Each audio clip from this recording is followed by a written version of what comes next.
Assalamualaikum warahmatullahi wabarakatuh. Halo sahabat, halo Oleh Indonesia. Jadi hari ini kita mulai untuk podcast mengenai kesehatan dan puasa di bulan Ramadan. Dan tentu saja kita sudah mengundang salah satu dokter yang sudah ahli dalam pakarnya, yakni Dr. Pratiwi Kuranita SPPD. Dan tentu saja kita akan mengulik bersama bagaimana sih kaitan antara puasa dan kesehatan kita secara keseluruhan. Oke teman-teman, langsung saja kita undang. Ini dia Dr. Pratiwi Kuranita SPPD. Assalamualaikum semuanya. Apa kabar nih Mbak Irma? Waalaikumsalam. Alhamdulillah baik dok. Bagaimana dengan kabarnya dok? Alhamdulillah masih semangat puasa. Masih semangat puasa. Di hari ke-16. Semoga hari teman-teman ke-16 juga ya. Ya betul banget dok. Ini mohon maaf ya buat sahabat karena tadi kita sudah reschedule ya dok ya. Karena ada hal-hal yang mungkin terjadi, dan alhamdulillah kita bersama dengan Dr. Pratiwi sore hari ini.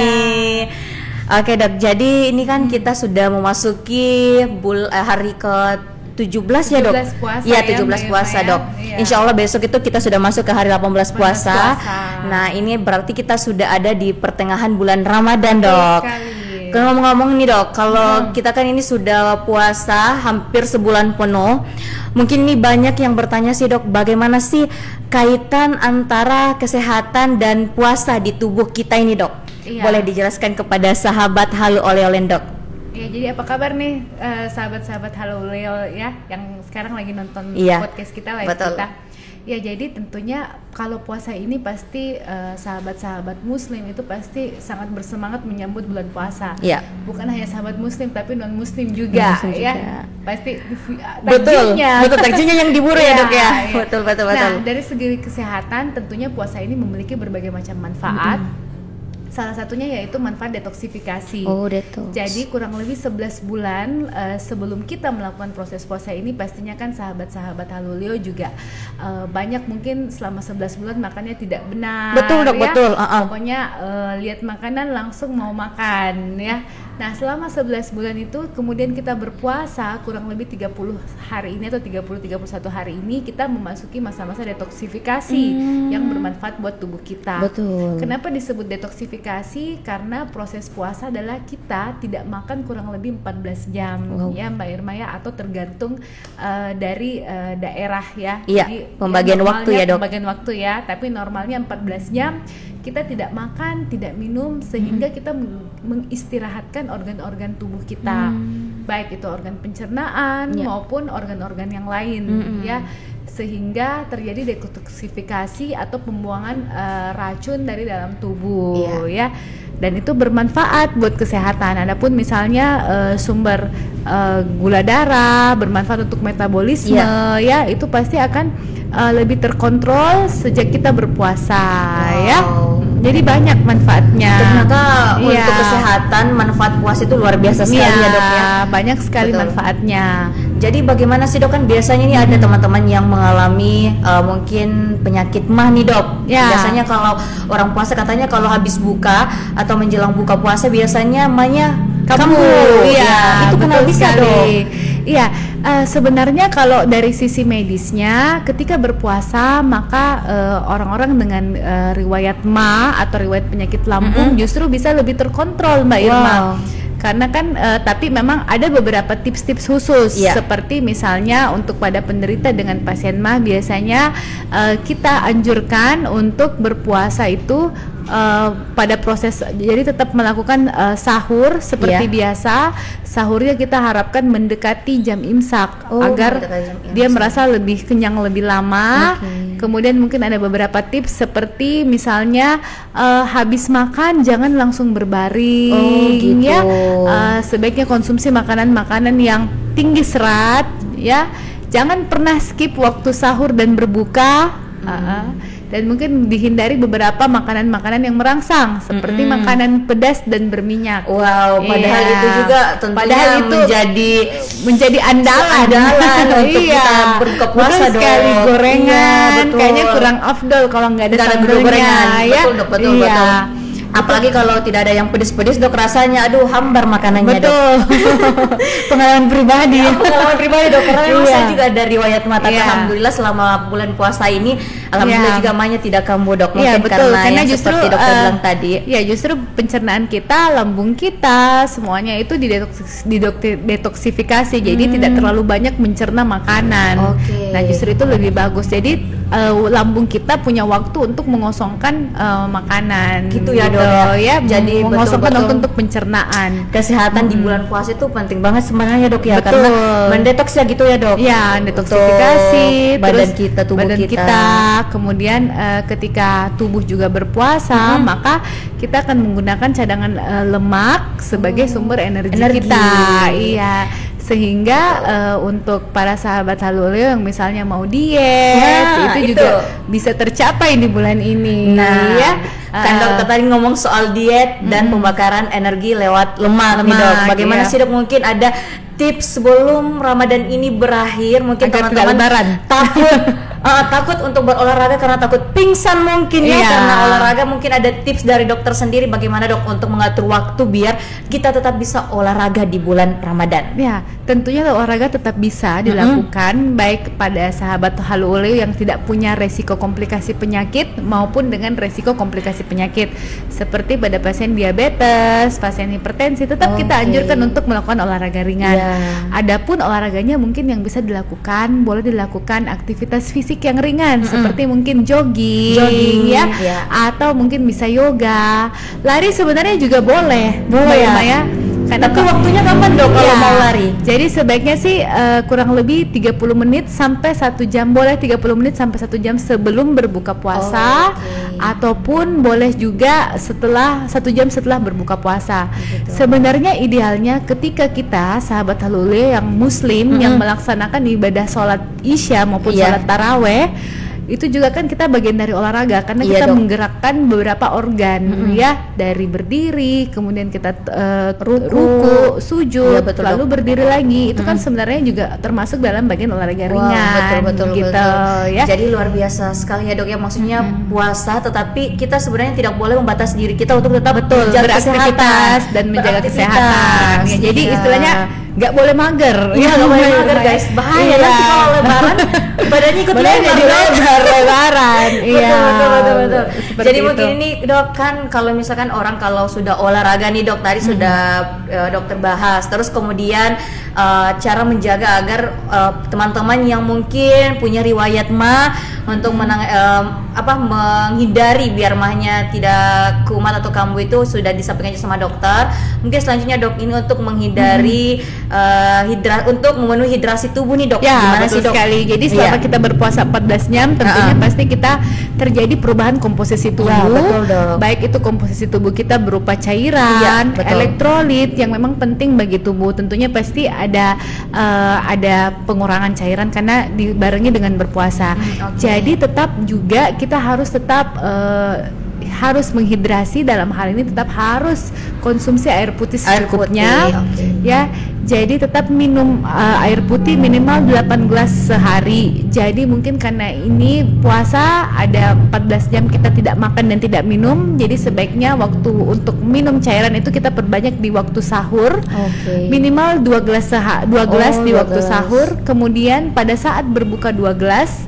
Kemudian pada saat setelah berbuka untuk makan malam mungkin 2 gelas, dan sebelum tidur mungkin juga 2 gelas. Jadi tetap konsumsi air putih yang cukup untuk tubuh agar tubuh kita itu tidak mudah terjadi dehidrasi. Terutama misalnya pada orang tua ataupun kondisi tertentu seperti pasien-pasien dengan diabetes juga tetap kita anjurkan untuk memperbanyak cairan, memperbanyak minum seperti itu. Jadi tadi konsumsi air putihnya tuh teman-teman sahabat Haluleo ya, mungkin ini sudah banyak ya audiensnya ya. Sudah berapa audiensnya? Sudah banyak ya. Wow, selamat datang teman-teman Haluleo Indonesia. Jadi buat teman-teman juga yang sementara nonton, ini boleh berikan pertanyaan langsung ya untuk dokter. Boleh. Karena di sini kita betul-betul spesial loh, undang dokter Pratiwi, spesialis penyakit dalam ya dok. Iya betul sekali. Ini kompleks banget dengan pembahasan kita teman-teman. Jadi tentang kesehatan selama bulan Ramadan. Jadi buat teman-teman mungkin yang ada keluhan selama bulan Ramadan, boleh langsung disampaikan sama dokternya lewat komentar yang ada di live Instagram kita pada hari ini. Jadi seperti itu ya dok ya, tentu saja di bulan Ramadan ini sebenarnya memang kita harus menjaga kesehatan. Betul sekali, menjaga kesehatan supaya juga lebih fit di saat lebaran. Iya betul dok, kan sayang banget kalau misalkan habis puasa tapi energinya nggak digunakan sebaik mungkin, nanti pas lebaran aduh sakit. Ya gitu betul sekali. Jadi tetap harus menjaga kondisi tubuh, kemudian tetap membatasi konsumsi makanan yang berlebihannya. Jadi mungkin sahabat Haluleo karena kan lagi yang viral-viral takjil, gitu dok. Itu juga tetap harus dalam batas normal ya. Mungkin batas normalnya dok boleh disampaikan sama sahabat Haluleo Indonesia sekarang dok. Ya, jadi batas normalnya kayak gimana? Jadi sebenarnya pada saat buka dok gimana, sahur gimana? Oke, silakan dok. Jadi sebenarnya kalau kita puasa memang idealnya pasti mata, terutama itu lapar mata ya Mbak Irma ya. Pasti kalau kita lihat jajanan semuanya kita ingin makan makanan tersebut, tapi sebenarnya tetap harus dihindari juga makanan-makanan yang tinggi lemak agar penyakit komplikasi seperti penyakit kolesterol juga tidak meningkat setelah lebaran atau sebelum lebaran harus dihindari beberapa makanan-makanan tertentu. Nah kemudian dengan yang dingin-dingin juga mungkin dingin-dingin harus dikurangi ya dok. Iya, maksudnya tetap boleh tapi dalam jumlah yang terbatas gitu. Tetap harus ada pembatasan ya, seperti itu. Padahal saya dok biasanya kalau habis buka puasa pasti rasanya kurang afdol banget kalau tidak minum air es. Betul sekali. Ya Allah, padahal memang seharusnya harus konsumsi air es juga ya dok ya. Ada beberapa kondisi tertentu yang sebaiknya konsumsi air putih dulu ya. Lalu misalnya boleh mengkonsumsi makanan-makanan tambahan lagi atau cemilan-cemilan tambahan lagi. Tapi kalau cemilannya dok itu kayak gimana? Wah dok, sepertinya ada komentar nih dok dari audiens kita yang sudah nonton live kita pada hari ini. Boleh dibantu bacakan teman-teman? Iya. Dari Sabi nih. Yang pertama ada 2 komentar. Iya. Halo Bu Irma dan Bu Dokter, mau nanya dong, apakah ada perubahan yang perlu dilakukan dalam pengaturan obat-obatan bagi pasien yang berpuasa selama bulan Ramadan? Oke, itu pertanyaan pertama dok, boleh dibantu jawab ya dok? Langsung jawab ya. Boleh langsung dijawab. Ya betul sekali. Jadi jadi mungkin sahabat Haluleo yang saat ini mungkin ada keluarga atau sahabat Haluleo sendiri yang menderita misalnya penyakit hipertensi, tentunya sebelum melakukan puasa terlebih dahulu perlu mengkonsultasikan kondisi kesehatannya termasuk obat-obatan. Jika mengkonsumsi misalnya obat hipertensi 2 macam, obat hipertensi dalam hal ini obat tekanan darah tinggi ya Mbak Irma ya. Jadi kemungkinan obatnya yang diminum pagi maka akan dimundurkan ke waktu sahur. Lalu obat yang misalnya diminum di malam hari tetap dilanjutkan seperti biasanya, dilanjutkan sebelum tidur. Adapun beberapa pasien dengan penyakit darah tinggi atau penyakit jantung yang mengkonsumsi obat-obatan tertentu seperti golongan diuretik, dalam hal ini misalnya yang disebut furosemid, tentunya juga itu harus dikonsultasikan terlebih dahulu kepada dokternya. Kenapa? Karena obat-obatan golongan diuretik itu biasanya sifatnya dia menarik cairan dari dalam tubuh. Jadi ketika pasien atau sahabat Haluleo yang sedang berpuasa dan konsumsi obat tersebut, dikhawatirkan terjadi dehidrasi ya. Jadi pembuangannya buang-buang air. Kalaupun misalnya obat tersebut tetap dilanjutkan pemberiannya, maka disarankan obat-obatan tersebut dikonsumsi pada waktu buka puasa. Jadi kan kalau buka puasa misalnya sahabat Haluleo yang konsumsi obat-obatan golongan diuretik yang membuang cairan dalam tubuh, kan biasanya efek sampingnya itu pasien itu akan sering buang air kecil. Kalau sering buang air kecil ditakutkan dehidrasi kalau nggak minum. Jadi kalau sudah buka puasa kan sudah boleh untuk mengkonsumsi cairan ya. Adapun misalnya juga obat biasanya kan obat-obatan yang sering digunakan juga obat-obatan gula ya, iya dong, Mbak Irma ya, obat-obatan diabetes. Ya, diabetes. Mungkin sahabat Halo Uleo di sini ada yang punya keluarga dengan penyakit diabetes. Tentunya sebelum melakukan puasa terlebih dahulu harus mengkonsultasikan diri dulu ke dokter spesialis penyakit dalam untuk dilihat resiko resiko pasien untuk melakukan berpuasa. Ada beberapa pasien yang memang tidak kita anjurkan untuk berpuasa ya, mengingat kondisi kesehatannya. Nah, pasien tersebut yang dimaksud misalnya pasien dengan kadar gula darah tinggi yang tidak terkontrol, atau pasien tersebut misalnya sahabat Halo Uleo baru pulang dari rumah sakit, baru perawatan rumah sakit, atau pasien dengan kadar gula darah yang tinggi yang tidak terkontrol dengan obat, karena biasanya obat-obatan tersebut harus dikonsumsi dikonsumsi obat lalu makan selanjutnya. Gitu, itu kan jelas tidak mungkin kalau pasien sedang berpuasa. Nah, jadi memang perlu konsultasi ke dokter spesialis untuk kita lihat kadar resikonya. Kalau resikonya sedang sampai ringan, maka sahabat Halo Uleo di rumah boleh berpuasa dengan pasien diabetes, tapi perlu diatur obat-obatannya. Misalnya menggunakan obat 2 macam, obat golongan diabetes, maka obatnya sama seperti obat hipertensi, boleh dikonsumsi pada saat sahur dan berbuka. Adapun misalnya sahabat Halo Uleo yang penderita diabetes dan konsumsi insulin, maka kita perlu melakukan titrasi atau menurunkan dosis insulinnya. Biasanya akan diturunkan kebutuhannya sekitar 20% bagi sahabat Halo Uleo yang penderita diabetes menggunakan insulin. Jika menggunakan insulin misalnya 2 macam, ada yang pagi, siang, malam, maka dosis paginya kita pindahkan ke sahur dengan pengurangan dosis 20%. Kalau yang siang biasanya tidak kita lakukan penyuntikan karena pasiennya misalnya berpuasa. Nah, kalau yang malam juga biasanya kita kurangi dosisnya, seperti itu. Jadi tentunya sahabat Halo Uleo dimanapun berada di seluruh Indonesia, tentunya jika ingin berpuasa silakan melanjutkan konsultasi ke dokter spesialisnya langsung. Tapi perlu juga saya tekankan kembali, jika sahabat Halo Uleo dengan hipertensi, terutama penyakit atau dengan diabetes, terutama pada pasien penyakit diabetes, ada kondisi tertentu yang memang sahabat Halo Uleo itu harus lebih aware, dalam tanda kutip lebih waspada ya, jika sahabat Halo Uleo di rumah punya tanda-tanda gejala seperti tiba-tiba lemas, keringat dingin, sebaiknya membatalkan puasanya gitu. Jadi tidak bisa dipaksa untuk melihat kondisi kesehatan dari sahabat Halo Uleo. Jangan sampai karena pasiennya juga ingin berpuasa tetapi tidak memperhatikan kondisi tubuh, akibatnya fatal malah menjadi drop. Itu yang kita harus jaga. Jadi sebenarnya puasa ini banyak sekali manfaatnya buat tubuh kita, tapi tentu kita harus mempertimbangkan resiko dengan kesehatan kita. Thank you banget ya Dok. Ini mungkin ada satu pertanyaan lagi ya, terakhir. Ada 2 ya? Oke, jadi kita tutup ya 2 pertanyaan terakhir untuk di podcast kita hari ini. Oke, boleh dibacakan Kakak? Oke, dari Ibu Suri. Assalamualaikum. Selama bulan puasa Dok, pencernaan saya selalu bermasalah, apalagi di pagi hari setelah sahur. Itu selalu terjadi kalau saya sahur pakai nasi. Ya, boleh Dok diberikan penjelasannya Dok. Halo, assalamualaikum Ibu Suri, apa kabarnya? Ini mudah-mudahan besok puasa sudah tidak sakit perut lagi. Karena dapat tips dari dokter cantik.